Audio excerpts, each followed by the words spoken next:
কত মানুষ গত বছরে এই দিনে রোজা রাখা ধরছিল, কিন্তু এখন রোজা রাখা দূরের কথা, কব্বরে চলে গেছে। কথা বলে না কেন?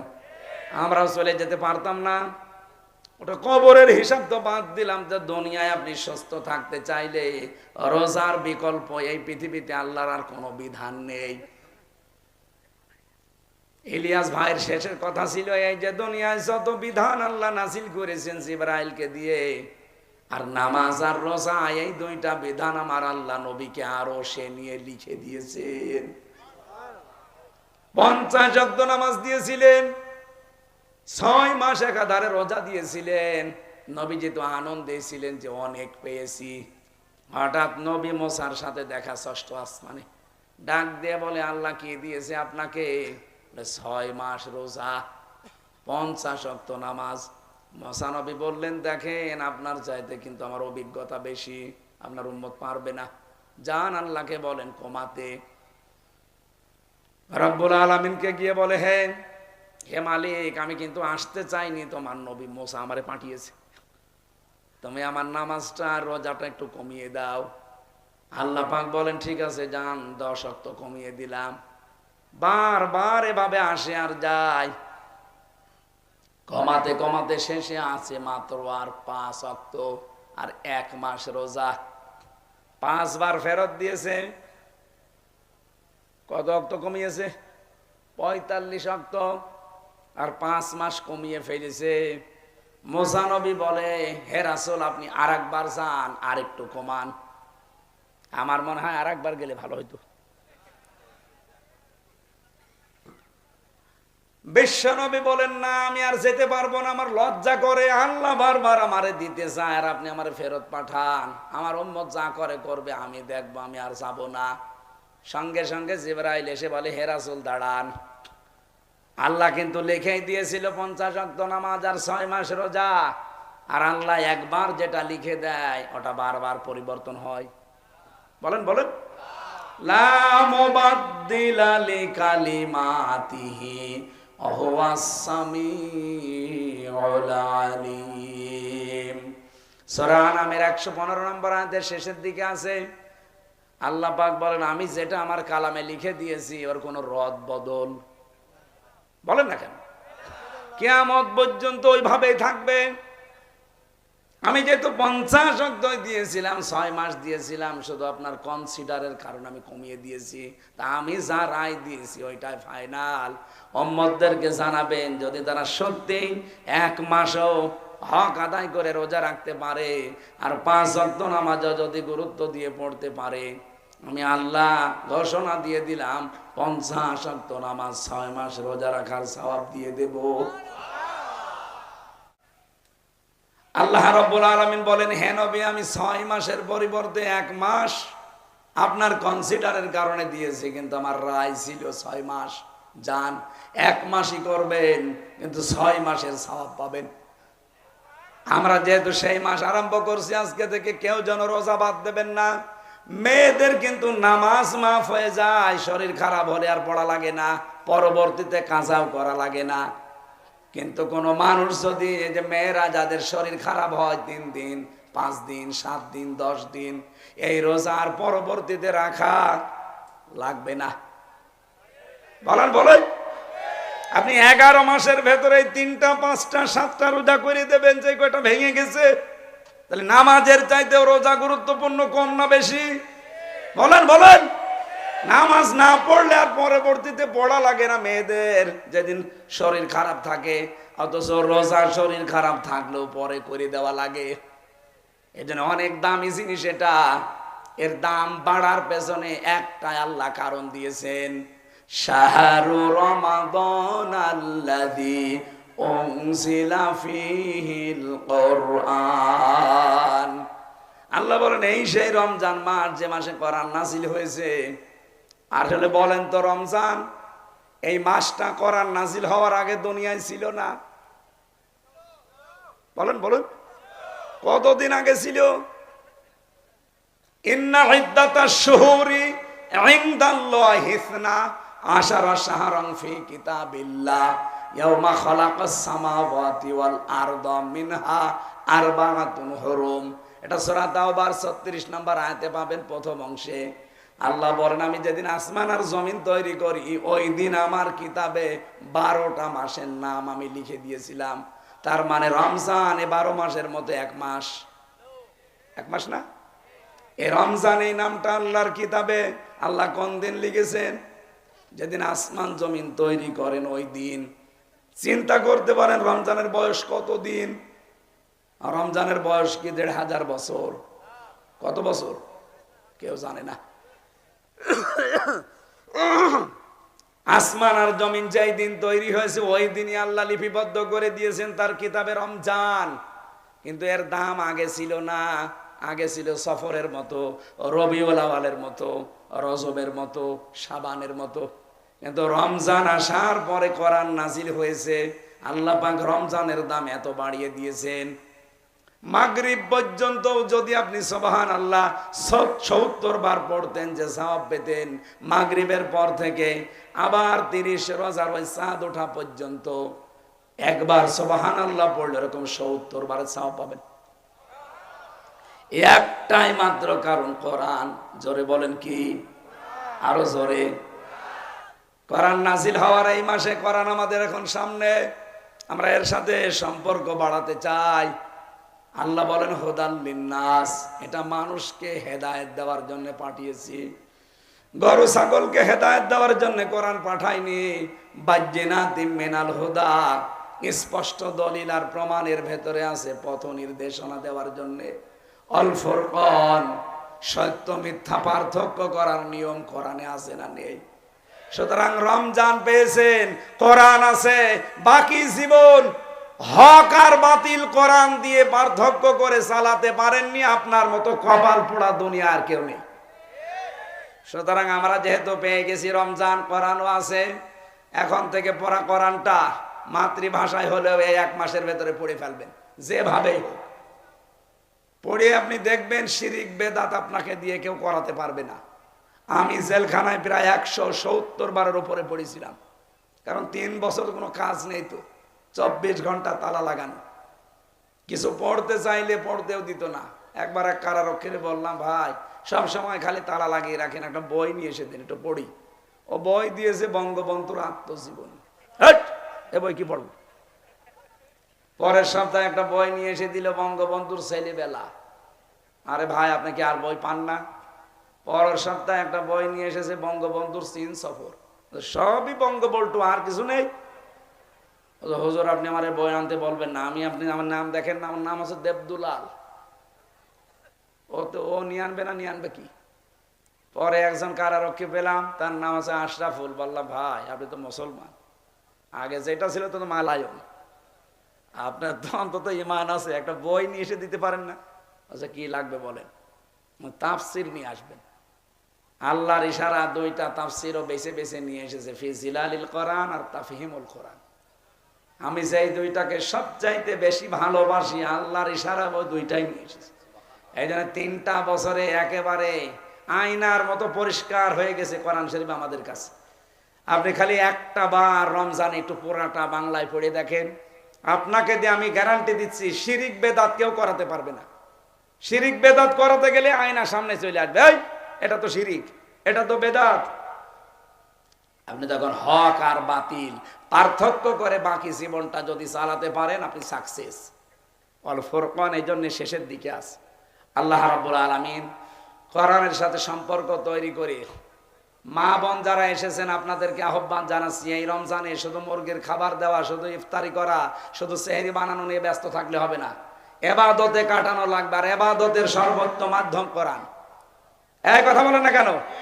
এখানে কোনো বয়স নেই, ছড়ি বড়ি সব, একেবারে বাচ্চা থেকে বৃদ্ধ পর্যন্ত, ছড়ি থেকে বুড়ি পর্যন্ত সবার একটাই কাজ, এই রমজানে যতটুকু সময় পান কোরআনের পেছনে শ্রম দেবেন। আর মুখে সব সময় রাখবেন লা হাওলা ওয়ালা কুওয়াতা ইল্লা বিল্লাহ। এটা সব সময়, না পাক থাকেন পাক থাকেন, অযু থাক না থাক অসুবিধা নেই, যেখানেই বসে আছেন 2 মিনিট সময় পান পড়েন লা হাওলা ওয়ালা কুওয়াতা ইল্লা বিল্লাহ। আল্লাহ রাব্বুল আলামিন এই আয়াতটা আমাদের জীবনে যেন সেট করে দেন। রমজান মাস একবার পেয়েছেন, শুকরিয়া আদায় করেন। একবার যদি আপনি সঠিকভাবে পালন করতে পারেন, জীবনের অপরাধগুলো শুধু মাফ হবে না, পুরাটা আল্লাহ নেকি দিয়ে পাল্টিয়ে দেবে। আল্লামা দেলাওয়ার হোসাইন সাইদি রহমতুল্লাহ আলাইহে, উনি যদি কোরআন শরীফ শুদ্ধ করে পড়তেন, বুঝতেন, নিজে মেনে চলতেন, ওনার 13 বছর না 13 দিনও জেল খাটা লাগতো না। কিন্তু যেই বলেছে না আমি এটা মানাতে চাই বাংলাদেশের মানুষকে, তখন কিছু বাম আর রাম, বিশেষ করে দাদা বাবুরা রেগে গেছে। আপনি কি মনে করছেন উনি কোরআন শরীফ শুদ্ধ করে পড়তো, উনি বুঝতো, সুন্দর গলায় তাফসির করতো, এই জন্য ওনারা 13 বছর আটক করে রেখেছিল? না, দাদারা যাতে মাতাল হলো তাহলে ঠিক আছে। ওরা দেখতে পেয়েছে যে এই দেশে কোরআন ও মানাতে চায়, আর কোরআন যদি সবাই মানতে চায় তখন আমরা যে শয়তানি করি এটা মানুষ বুঝে ফেলবে। এই কারণে ওনারে আটক করে রেখেছিল। যে মামলাগুলো ওনার নামে দিয়েছে আপনারা দেখেছেন, সর্বশেষ মামলা ছিল ধর্ষণের মামলা। যেই মহিলাকে সাজিয়ে নিয়ে এসেছিল পিরোজপুর থেকে, ওই মহিলাকে অ্যাডভোকেট তাজুল ইসলাম জিজ্ঞাসা করছে আদালতে যে মেয়ে মাওলানা সাইদি তোমাকে ধর্ষণ করেছে? বলছে জি হ্যাঁ। তোমার জন্ম তারিখ কত? বলছে 1975। তোমার ধর্ষিতা হয়েছে কত সালে? 1971। উনি বলেছিল যে মাননীয় আদালত আপনি পয়েন্টটা একটু নোট করেন, ওই মহিলার জন্ম 75-এ, ওরে ধর্ষিতা হয়েছে 71-এ, ওটা কি রোহের জগতে? ওই দিনই মামলা ঢিসমিস হয়ে যাওয়ার কথা না? হয়েছে না। বিচারপতির দায়িত্বে যারা ছিল তাদের ভেতরে একজন ছিল কালা মানিক, ওই যে বিসি উড়ে গেছে এইটা। এই শয়তান আফসোস করে বলেছিল যে মাওলানা সাইদের ফাঁসি দিতে পারলাম না, এটা আমার জীবনের আফসোস। আল্লাহ এখন পুরাটা উল্টিয়ে দেয়নি? এই কথা বলেন না কেন? কলার পাতায় আল্লাহ শুইয়েছে তাকে, গলায় গামছা দিয়ে সিলেট থেকে টানতে টানতে নিয়ে এসেছে চোরের মতো। আর কত অপমান করবে আল্লাহ? এখনো যদি কেউ শিক্ষা না নেয়, আমার মনে হয় তার কপালে আর হেদায়েত বলে কিছু নেই। সুতরাং আমরাও যদি চাই যে না আমি শুধু মানবো না, আমি মানাবো, তখনই আমার পেছনে অনেক শত্রু লেগে যাবে। এই যে তেতুল হুজুর বলা হয়তো হেফাজত ইসলামের সাবেক আমির আল্লামা আহমেদ শফি রহমতুল্লাহ আলাই, ওনার নাম কি তেতুল হুজুর? এই কি আরম্ভ করেছেন আপনারা? আমি কি করি আর এরা কি করে? এদের থামাতে যদি আমার গলা ভেঙে যায়। এই এদিকে আসেন, আসেন এদিকে আসেন। কানের নিচে এমন জোরে দুইটা দেবো না, বাপ বলে ফেলবেন একদম। শয়তানি করার জায়গা পাচ্ছে না। ওখানে দাঁড়িয়ে দেখে বসেন। কতগুলো মানুষ শুনতেছে দেখছেন না? আবার দাঁড়িয়ে আছে, এই লাঠি নিয়ে আসেন তো। জেলখানায় জেলারের মতো না করলে বুখারী শরীফ দিতে হবে না, বাখারী শরীফ লাগবে। একজন যদি দাঁড়িয়ে থাকেন আপনার খবর আছে। আরে রাস্তাঘাটে যদি কেউ গল্প করে, বললাম না একটা কিছু হাতে নেন। এ জাতিরে কোরআন শরীফ দিয়ে বুখারী শরীফ দিয়ে হচ্ছে না তো। 54 বছর আল্লামা সাইদি দাওয়াত দিয়েছে, কিছুই হয়নি। এদেরকে লাগবে কি? ওই দেখেন কারা দুইজন গল্প করছে দাঁড়িয়ে দাঁড়িয়ে। ওদের কি গল্প এত জরুরি? এই মাহফিলে তো না আসলে ভালো হইতো, আমার এতক্ষণ ঘুম হয়ে যেত। 10টা পার হয়ে গেছে। ভাই আপনাদের আমি হাতে পায়ে ধরে বলছি, এলাকায় আমি মনে হয় এর আগে আসিনি, বারবার বলছি, কয়েকবার হয়ে গেছে। আমি এক কথা বারবার বলি না, বাইরের জেলা হলে এতক্ষণ আগুন ধরিয়ে ফেলতাম, খালি নিজের জেলা বলে কিছু বলতে পারছি না। যারা আছেন সেখানে দাঁড়িয়ে, যদি দাঁড়িয়ে থাকতে ভালো লাগে দাঁড়িয়ে থাকেন, কিন্তু কথা বলবেন না। আর যারা বসতে ভালো লাগে এসে বসে পড়েন। সবার কপালে এ নিয়ামত আল্লাহ দেবে না। আল্লামা আহমেদ শফি হাজার হাজার আলেমের উস্তাজ, অথচ আপনাদের পাশের থানা কি যেন নাম, ভেড়ামারা। ওখানকার আল্লাহর এক অলি, আমি নাম নিতেও ঘৃণা লাগে এদের, উনি আহমেদ শফির নাম পাল্টিয়ে দিয়েছিল তেঁতুল হুজুর। এই লোকটার নাম কি বলেন তো? তেঁতুল হুজুর ছিল। এ সারাটা জীবন কোরআন পড়িয়েছে, ওর একটা শত্রু বাংলাদেশে ছিল না, কেউ চিনতও না। আহমেদ শফি বলে কেউ আছে? আমরা কুষ্টিয়ার মানুষ জানতাম? বলেন বলেন। এই লোকটা সারা জীবন কোরআন পড়িয়েছে, ছাত্রদের হাদিস পড়িয়েছে, একটা শত্রু তার ছিল না। নিজে যতটুকু পেরেছে মেনেছে ব্যক্তিগত জীবনে, পারিবারিক জীবনে, একটা শত্রু ছিল। কিন্তু যখনই বলেছে না আমি এটা মানাতে চাই, রাসূলুল্লাহকে গালি দেবে মানে আমি কি মরে গেছি? যখন বলেছে আমি প্রতিবাদ জানানোর জন্য শাপলা চত্বরে আসলাম, তখনই না আমি পাল্টিয়ে গেছি। কি হয়েছে? তেঁতুল। আর এই কথাগুলো যেখান থেকে সেখানে আসে না, দেখবেন এমন এমন বড় বড় মাথা থেকে এই কথাগুলো আসে। কওমি মাদ্রাসাকে ওরা বলে বিষ বৃক্ষ, আলেমদেরকে বলে তেঁতুল হুজুর। এরকম বহু মানুষের নাম ইতিপূর্বে ইহুদি আর খ্রিস্টান পাল্টিয়ে দিয়েছে। আপনারা জানেন আমি বাইরের দেশগুলোতে যখন সফর করতাম, যেহেতু আকিস গ্রুপে ছিলাম আমি ওদের খতিব, ওই হিসাবে ওরা বহু দেশে আমারে নিয়েছে। ওদের প্রায় 70টা দেশের উপরে পৃথিবীতে, 257টা রাষ্ট্র, বিভিন্ন দেশে ওদের ব্যবসা চলে। একটা ভিসা লাগিয়ে দিলে একবারে 27টা দেশে যাওয়া যায়। আর মালিক আমার সাথে নিজে থাকে। এই জন্য বিশ্বের বিভিন্ন দেশে আমারে নিয়ে ওনারা যখন কোরআনের কথা বলাতো, আমি দেখতাম ইহুদিদের সাথে মিশলে, ভাই আপনার নবীর নাম কি? ওনারে জিজ্ঞাসা করতাম ওনার ভাষা দিয়ে, জিজ্ঞাসা করতাম কোন ভাষায় কথা বলেন, প্রথমে ইংরেজিতে, এরপরে আরবি ভাষা ভাষী যদি হয় সে আরবিতে, এর বাংলা তো আমার জানাই আছে। ওনারে জিজ্ঞাসা করলাম যে আপনার নবীর নাম কি? ইহুদি যে লোকটা, উনি আমারে বলছে জোসেফ। জোসেফ মানে মুসা আলাইহিস সালাম। আমরা যারে মুসা নবী বলি, ওনারা তারে জোসেফ বলে। খ্রিস্টানদের সাথে দেখা হলে বললাম কি আপনাদের নবীর নাম কি? ওরা বলছে যিশু। যিশু মানে ঈসা আলাইহিস সালাম। ওরা ইব্রাহিম নবীর নাম পাল্টিয়ে দিয়েছে আব্রাহাম। ওরা দাউদ নবীর নাম পাল্টিয়ে দিয়েছে ডেভিড। আপনি দেখবেন ডেভিড বলে ডাকে। মেয়েদের নামও তারা পাল্টিয়ে পাল্টিয়ে দেখে, মরিয়মের, আসিয়ার, রহিমার, খাদিজাতুল কুবরার নামও পাল্টিয়ে দিয়েছে। এই সিস্টেম চলছিল বাংলাদেশেও। আপনি 15.5 বছরে দেখেন, শহীদ আল্লামা দেলাওয়ার হোসাইন সাইদি, তার নাম দিয়েছে পাল্টিয়ে দেল্লো শিকদার। আমি কি বেশি বললাম? ঠিক মানে 100 ভাগ ঠিক। আমি নিজে পিরোজপুরের বিভিন্ন থানাতে গেছি। আমাদের এলাকায় যেহেতু আল্লাহর ওলি, ঢুকতে দিত না আমারে।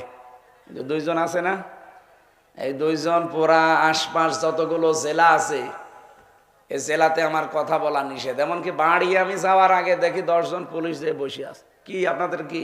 হুজুর আপনার পাহারা দেব। পাহারা ধরতে এসেছি। এখনো আসে, এখন আর ধরতে আসে না, এখন আসে নাস্তা খাওয়ার জন্য। যেহেতু আমার আশপাশ জেলায় আসতেই পারি না, এই 12-14টা জেলায়, এই জন্য আমার যাওয়া লাগতো সেই চট্টগ্রামে, কক্সবাজারে, পিরোজপুরে, ওই পটুয়াখালী। আমি পিরোজপুরে প্রায় জায়গায়, আমার এমন কোনো মনে হয় গ্রাম বাদ নেই যেখানে আমি অনুষ্ঠান করি নাই। প্রায় গ্রামে গ্রামে। একটা হিন্দুকে যদি জিজ্ঞাসা করে যে মাওলানা কেমন ছিল, ও বলে মাওলানা ছিল দেবতা। মানুষও বলে না, বলে দেবতা ছিল। অথচ তার নামটা পর্যন্ত, তার বাবার নাম এখনো কবরের উপরে লেখা আছে মাওলানা ইউসুফ সাইদি। আমি আল্লামা সাইদির সার্টিফিকেট দিয়ে গেছিলাম, দাখিল পাশের, লেখা আছে দেলাওয়ার হোসেন। কে লেখা? দেলাওয়ার হোসাইন, এতটুকু লেখা আছে। আর আপনি তার নামটাই পাল্টিয়ে দিয়েছেন দেল্লো শিকদার। একটা কথা হলো, শহীদ আব্দুল কাদের মোল্লা ফরিদপুরের, কয়েকদিন আগে তার কবরে গিয়েছিলাম সদরপুর থানায়, তার নামও পাল্টিয়ে দিয়েছে, কসাই কাদের দিয়েছে।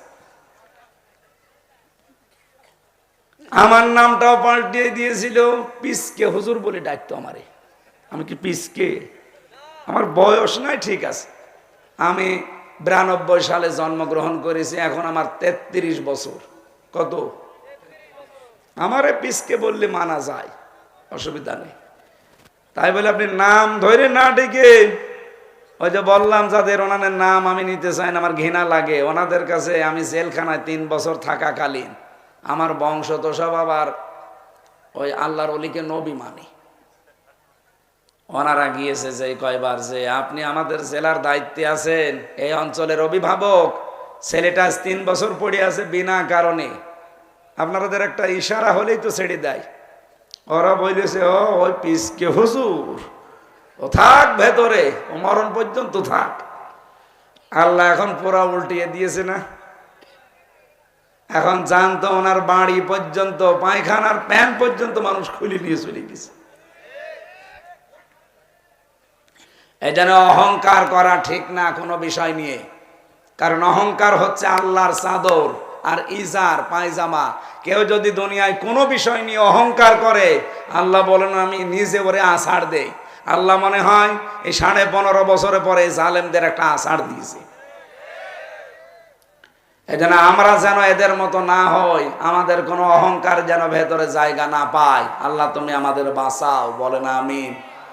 এই যে নাম পাল্টানোর হেডিক, এটা ইহুদি আর খ্রিস্টানদের, এটা বাংলাদেশের অনেকে এটা গ্রহণ করেছিল। এখন আর কোনো নাম পরিবর্তন হবে না, নাম যেটা আছে ওইটা থাকলে আপনার সমস্যা কি? কত সুন্দর নাম ছিল না বিমানবন্দরের, কি কি নাম ছিল? শহীদ জিয়া আন্তর্জাতিক বিমানবন্দর। এ লোকটার নাম শুনলে মানুষ আগে শহীদ বলে। আপনি দেখেছেন আজ পর্যন্ত কোনোদিন শহীদ বঙ্গবন্ধু শেখ মুজিব বলে কেউ? কেন বলে না? অথচ নাম শুনলে, আমি বিশ্বের বললাম না যতগুলো দেশে গেছি, শহীদ নাম শুনলে আগে জিয়ার নাম বলে, বলে শহীদ জিয়া। এই কারণে বলে, কারণ তার শাহাদত মনে হয় আল্লাহ কবুল করেছে।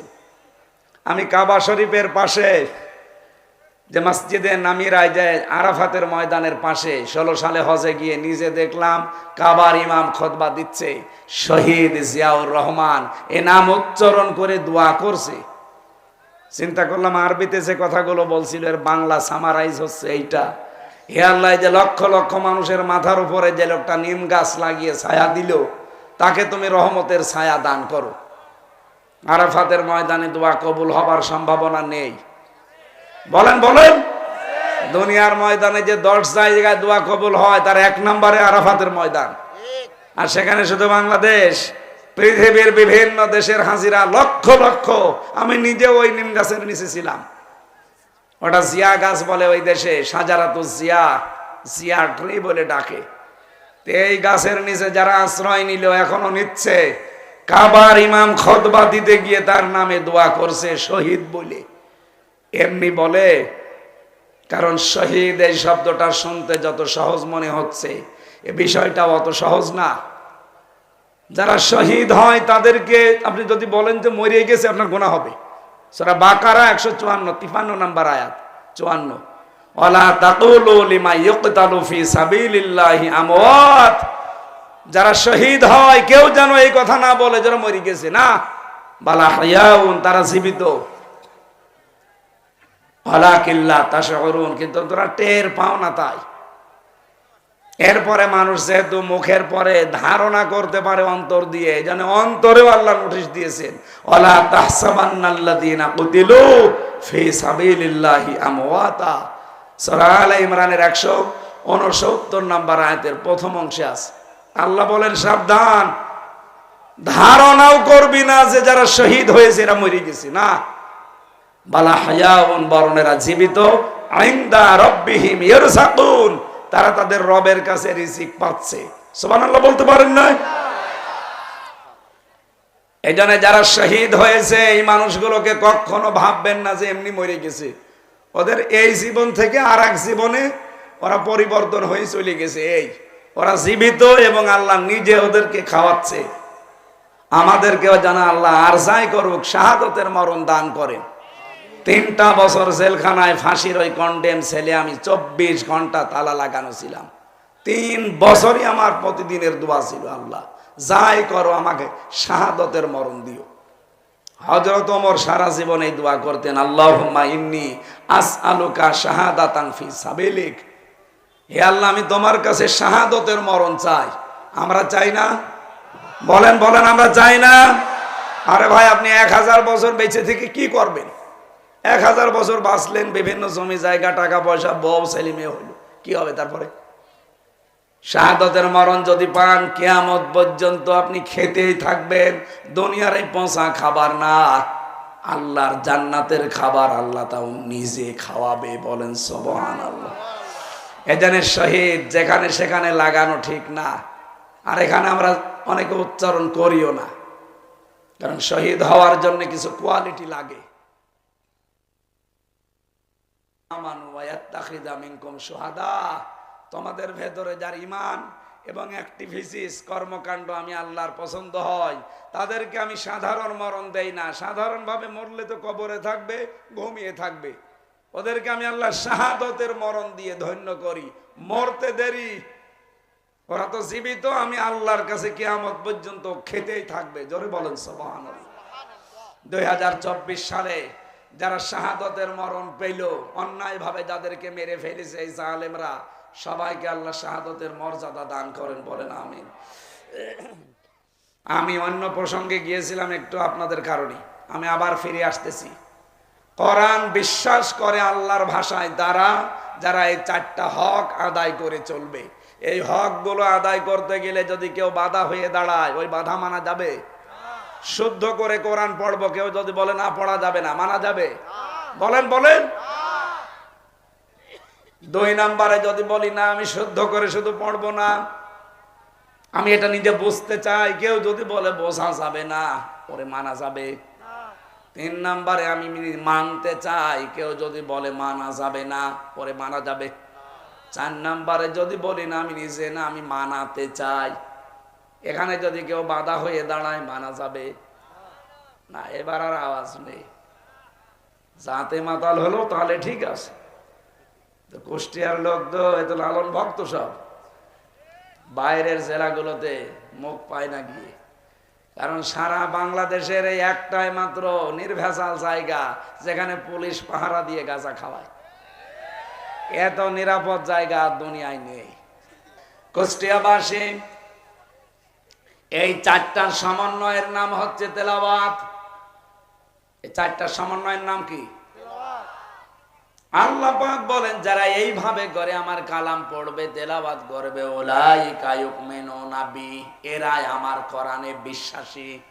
আপনি এই আয়াত অনুযায়ী বাংলাদেশে এবার মিলান, কোরআনে কারিমে বিশ্বাসী আল্লাহর বান্দা মুসলিম হাতে গোনা কয়জন পাবেন?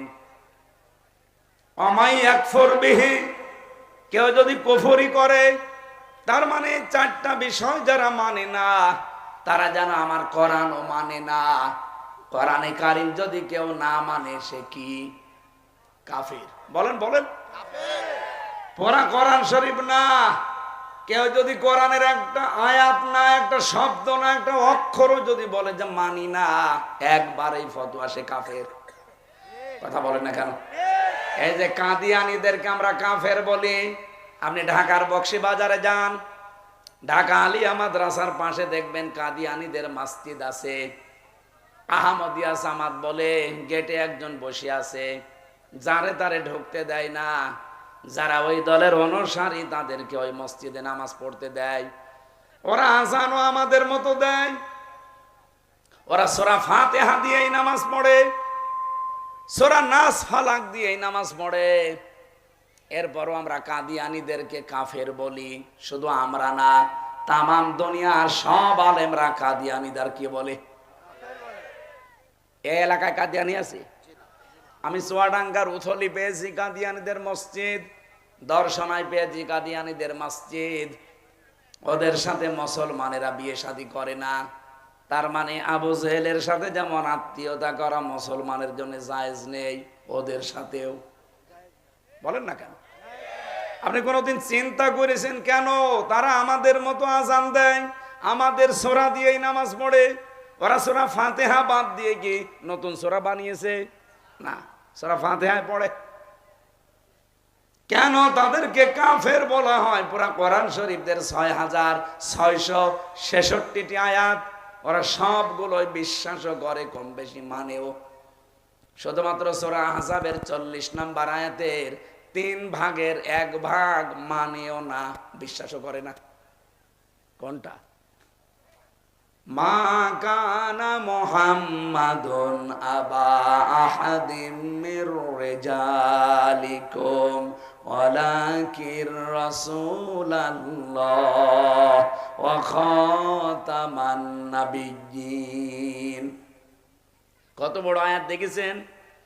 ওরা মা কানা মুহাম্মাদ ঠিক আছে মানি, আবা আহাদিম মির রিজালিকুম মানি। কি বললাম এই আয়াতে? মুহাম্মদ সাল্লাল্লাহু আলাইহি সাল্লাম এই পৃথিবীতে কোনো অ্যাডাল্ট পুরুষের পিতা ছিলেন না। হ্যাঁ, উনি পুরুষের পিতা ছিলেন, কিন্তু অ্যাডাল্ট সামর্থ্যবান মানে যারা শক্তিশালী বড় যারা, এদের পিতা তিনি ছিলেন না। তিনি ছিলেন সিবিয়ান, ছোট বাচ্চাদের। এই জন্য নবীজির 3টা সন্তান, একটাও বড় হতে দেয়নি, আল্লাহ ছোটকালে নিয়ে নিয়েছে। এই কোরআনের আয়াতে যদি আল্লাহ সিবিয়ান দিতেন, পৃথিবীর কত মানুষ যে ভুল ধরতো আপনি জানেন। আমার আগে কে যেন কথা বলছিল, ইলিয়াসুর রহমান ভাই। আমি নামাজের পরে বসে বসে কয়েকটা কথা শুনেছি। তাফসির করার জন্য যে 17টা জিনিস সামনে রাখা লাগে, যে সেগুলো সামনে রাখলে আপনি তাফসির বুঝবেন। হয়তো কাদেরী সাহেব বুঝতে পারে, সভাপতি আলেম কিনা আমি জানি না। এই ধাঁচের হওয়া লাগবে, সেগুলো সেমিনার হলে ভালো হয়। এখানে 12 বাপের 13 ছেলে বসে আছে, এমনও লোক বসে আছে ওর পেটে বম মারলেও ও আলিফ বলতে পারবে না, এরকম মানুষ নেই? এখন ওরে যদি আমি তাফসিরের ওই 17টা কায়দা উসুলে তাফসিরের নিয়ম একটা একটা করে বলি, ও বলবে যে আমি বাড়ি চলে গেলাম।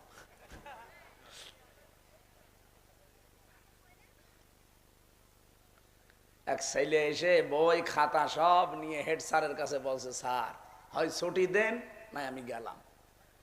হেড স্যার বলছে, এদিকে যে পজিশনে তুই দাঁড়িয়ে আছিস বই খাতা ব্যাগ নিয়ে, তোরে ছুটি দিলেও তুই চলে যাবি, না দিলেও তুই পালাবি। তো তোর রোল নাম্বার কত? বলছে স্যার 82। ক্লাসে ছেলে মেয়ে কয়টা? 82টা। 82টা ছেলে মেয়ে, ওর রোল নাম্বার 82। ও খুব ভালো ছাত্র, ওর জীবনের কোনো উদ্দেশ্য আছে, কোনো এম আছে, কোনো টার্গেট আছে? ও খালি আসে মা বাবার ভয়ে, আবার পালিয়ে চলে যায়। তা আপনাদের অবস্থা কি এইরকম হবে? বলেন। আমার দাদা, আমি জেলে থাকতে উনি মারা গেছে। আফসোস হয় না, আমি বাংলায় বলছি, আফসোস আমার হয় না, কারণ আওয়ামী লীগ তো। আফসোস করে কি করব? এখন উনি আমার ছোটবেলায় গল্প শোনাতেন, গল্পের ভেতরে আবার শিক্ষা থাকতো। মুরব্বী মানুষ তো, সেকালের মানুষ। মাঝে মাঝে বলতো যে একজন ছেলে এসে কাঁদতেছে বাবার কাছে। এই কি হয়েছে? বলছে পরীক্ষার রেজাল্ট দিয়েছে। রেজাল্ট দিয়েছে, কান্নার কি আছে? তুই পাস করেছিস না ফেল করেছিস? কথা বলে না, আবার কান্নাকাটি করে। যেই দিয়েছে থাপ্পড়, বলছে আব্বা ফেল করলে তো একটা কথা ছিল, ছিলাম 5-এ, নামিয়ে দিয়েছে 3। এখন আমার 5-এ উঠতে আরো 2 বছর লাগবে। আমি কি এমনি কান্নাকাটি করছি? আমাদের এমন শ্রোতাও আছে এখানে, ও ছিল কিসে? 5-এ, মাহফিলের পরে নেমে যাবে কিসে? এইরকম কথা আমরা বলতে চাই না, ও আবার চলে যাবে উঠে না। আমি যতটুকু বলছি যেন সবাই বুঝতে পারে। বিশ্ববিদ্যালয়ে যখন ক্লাস নেয় স্যাররা, দেখতাম ওখানে সব এক ধাঁচের, তো 82 জন ছেলে মেয়ে সব এক ধাঁচের, সবার মেধা প্রায় সমান সমান। ওখানে ক্লাস নেওয়া, যোগ্যতা লাগবে, ক্লাস নেওয়া সহজ, সবাই তা ধরে শোনে আর বোঝার চেষ্টা করে। এখানে কি সবাই এরকম? ওই যে কত মানুষ গল্প করছে দেখছেন, এখনো পর্যন্ত অনেকে চার দোকানে বসে বসে পান আড়াচ্ছে আর কি গ্যাজানো গ্যাজাচ্ছে। আপনি যান এখন দেখেন কি গ্যাজানো গ্যাজাচ্ছে। ওর পেটে বম মারেন, ও যদি সূরা ফাতিহা শুদ্ধ করে পড়তে পারে, ওরা আমি মিষ্টি খাওয়াবো। অথচ চার দোকানে বসে চা খাচ্ছে, বিড়ি খাচ্ছে আর গ্যাজাচ্ছে যে হ্যাঁ এ কি তাফসির হচ্ছে না রাজনীতি হচ্ছে?